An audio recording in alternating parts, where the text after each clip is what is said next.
বঙ্গোপসাগরের কক্সবাজার অংশে ঝড়ের কবলে ট্রলার ডুবির ঘটনায় ২১ জেলেকে উদ্ধার করা হয়েছে। বুধবার রাতে তাদের খুরুশকুলের রাস্তার মাথা পুরাতন ঘাট এলাকা থেকে তাদের উদ্ধার করা হয়।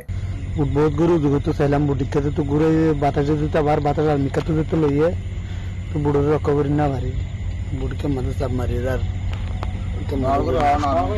বুড়িকে মাঝে করি লই আর রাখি না ভারি বুড়ো। বিষয়টি নিশ্চিত করেছেন দুর্ঘটনা কবলিত ট্রলারটির মালিক নিজামুদ্দিন। তিনি জানান, কয়েকদিন আগে তার মালিকানাধীন ট্রলার এফবি নিজামে করে ২১ জেলে মাছ শিকারের উদ্দেশ্যে বঙ্গোপসাগরে যায়। এতে বুধবার ঝড়ের কবলে পড়ে তারা। ফিরে আসা জেলেদের একজন জানান, তারা ঝড়ের কবলে পড়লে নিয়ন্ত্রণ হারান। নোঙ্গর হাতছাড়া হওয়ার পর সাথে সাথে ডুবে যায় এফবি নিজাম ট্রলারটি। তখন তারা সাঁতরিয়ে অন্য ট্রলারে উঠে পড়েন।